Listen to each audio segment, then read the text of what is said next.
Hey, welcome back to another video. Finally changed the shirt.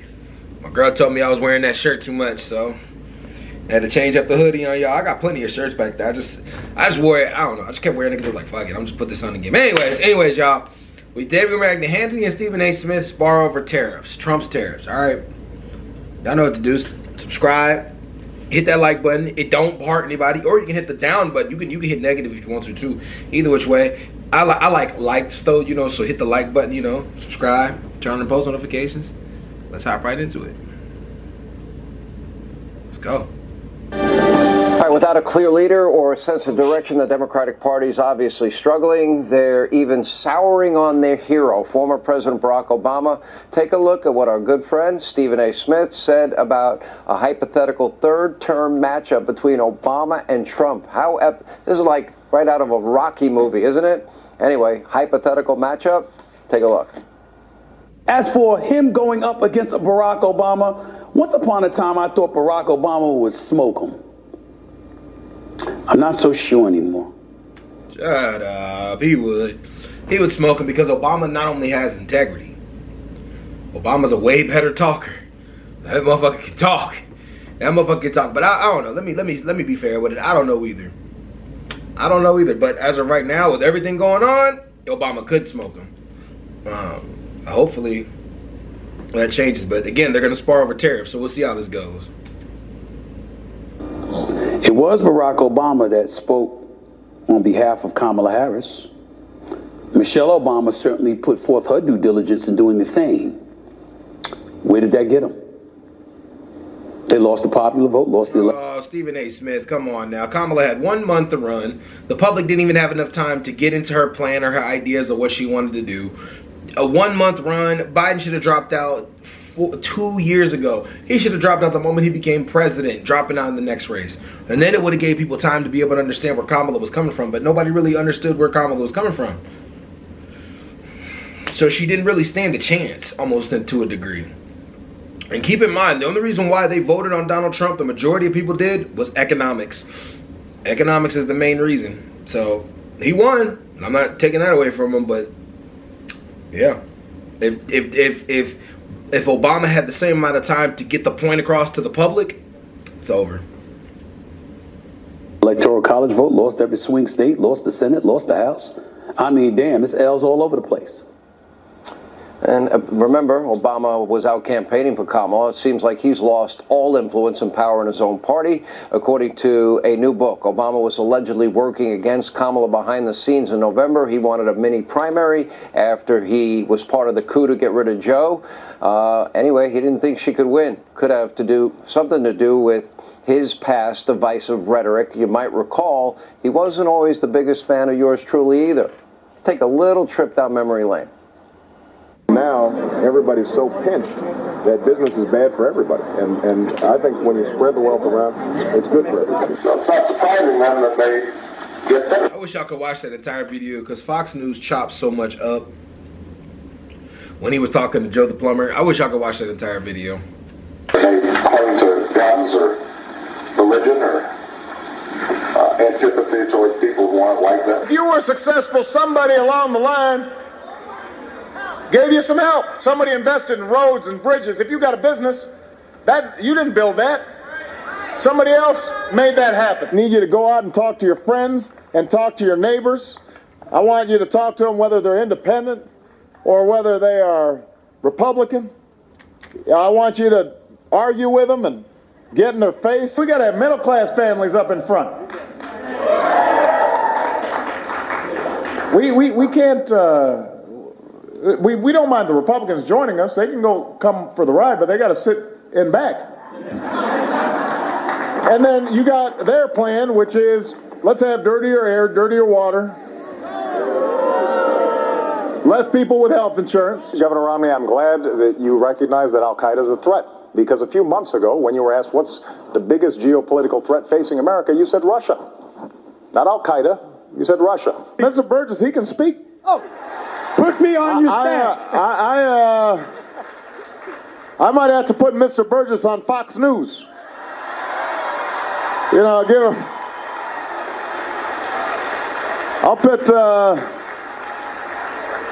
I'll put Mr. Burgess up against Sean Hannity.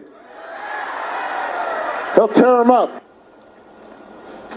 He mentioned me a lot back in the day. Such fond memories. Yeah, he mentioned you a lot because you were never fair to Barack Obama.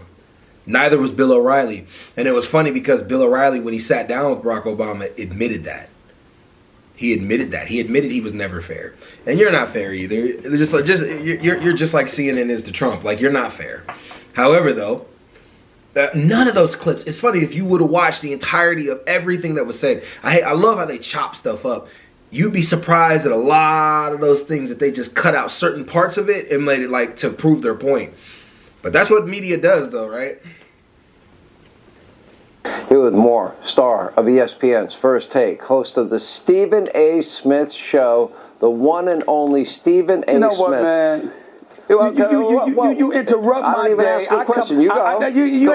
You interrupt my day. I come to the studio to see you. You ain't even here, okay? And then you got the audacity to put that out in New York. as divisive rhetoric on his part. That's G-rated compared to the stuff that comes out of your mouth. I mean, what hypocrisy? No. Facts. He's being funny, but he's being honest. Like, you're talking about all that was really rhetoric. You took all that as rhetoric, but you know, I see where like he was doing it because they want to always paint him out as a Marxist, socialist, black revolutionary. I'll say that. And they don't ever listen to anything that Obama felt about anything. They didn't give him a chance.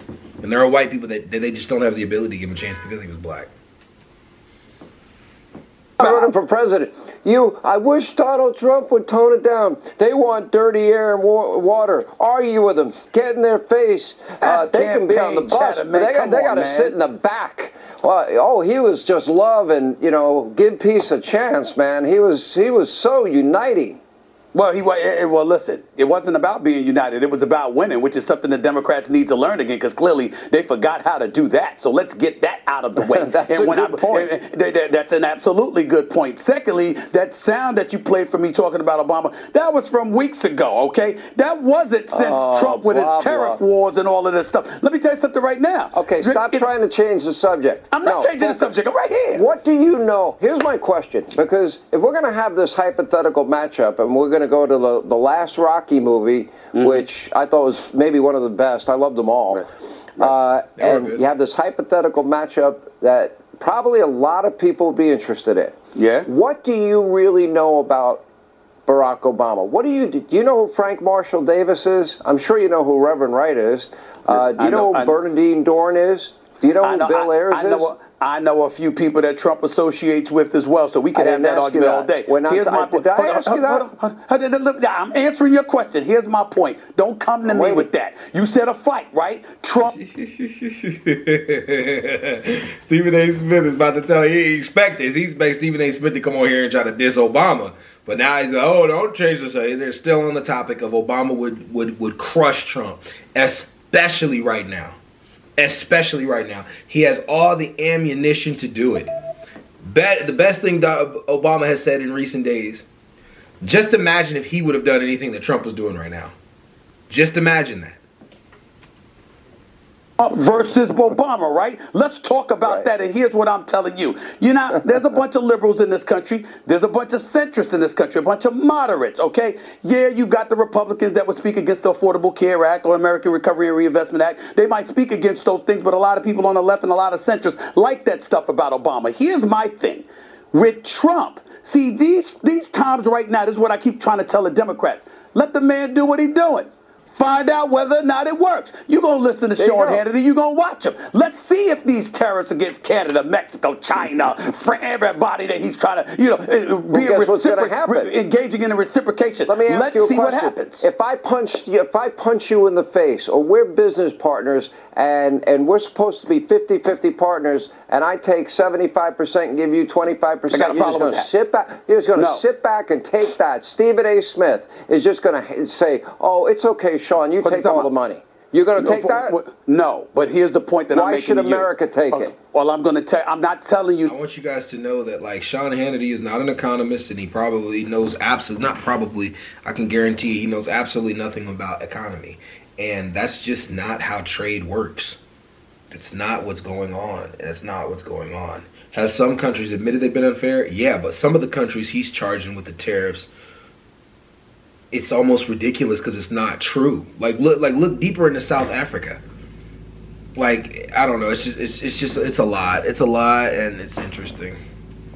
That America should just flat out take it. Sure, there should be a fight that's on, but how you engage in that fight, are you doing it adroitly? Are you doing it smartly? We know manufacturing jobs have been being lost for decades. Over 5 million manufacturing jobs have been lost. The age of AI, Chat GPT, and all of that has come in effect. Things have changed. Down, because you're wrong. Since Donald Trump started making the tariff threat alone, we have nearly $5 trillion in companies' investments. Nissan, Honda, we're going to build plants in Mexico. They're building them here. $500 billion from Apple.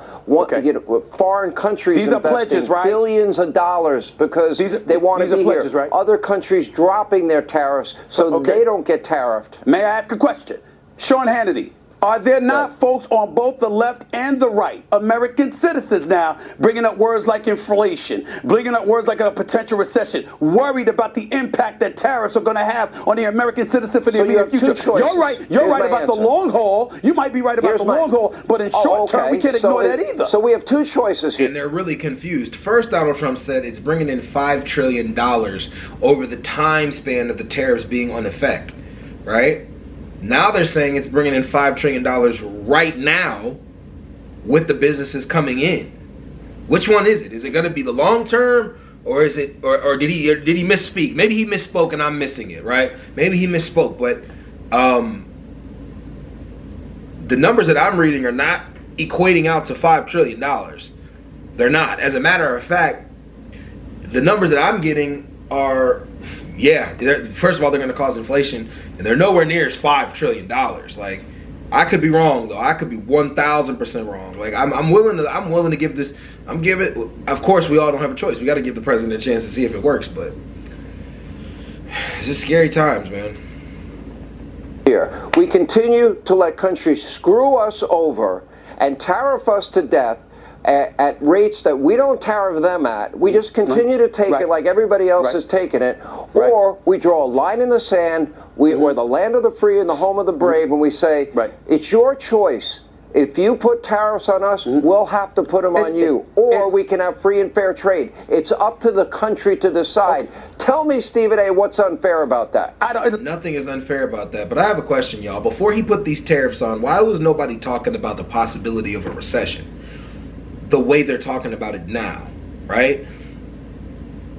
The people had predicted that something would cause a recession, but nobody knew what it was going to be. Each year there was a constant conversation from certain people about recession, but the overall economists were saying the economy was fine. It's building itself back up. Why is it all of a sudden this dude puts on tariffs and they start talking about a recession? What do tariffs do that are going to cause a recession? Fox News audience, please research this. What do tariffs do that could possibly cause a recession? The long-term tariffs are going to be terrible. They're going to wreck the entire economy. Short-term tariffs might be good. They're good bargaining tools. I have heard candidates say they'll drop their tariffs. Not the prime minister, but one of the guys in the Providence says that he'll probably drop his tariffs. I heard the European Union said they'll negotiate with them. A couple countries have said it, but I don't know. We'll see. Anyway, let's keep on.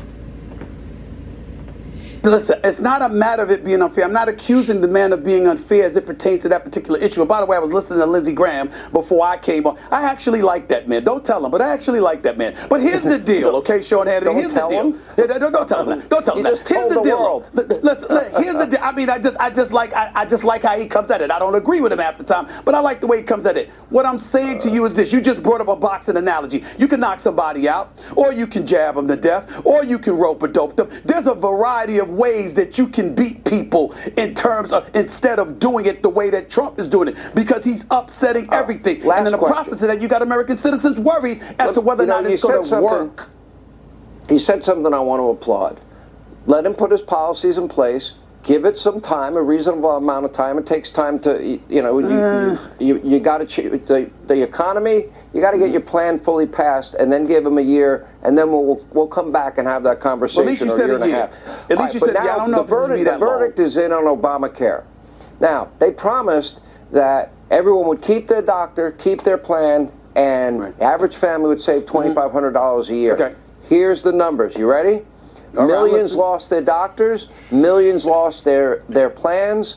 The average cost is on average, 250 to 300% higher than it was before Obamacare, and about 40+% of the country has one Obamacare exchange option.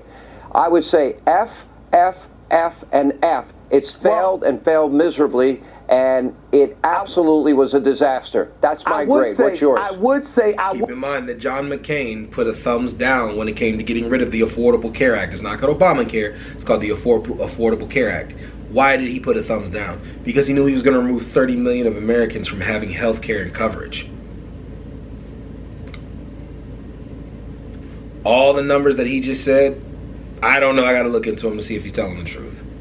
But yes, the Affordable Care Act had its issues, but there's a reason that it was in place. It was to get people like the people in the Appalachian area who didn't even know. They had to change the name to get them to actually sign up for free health care.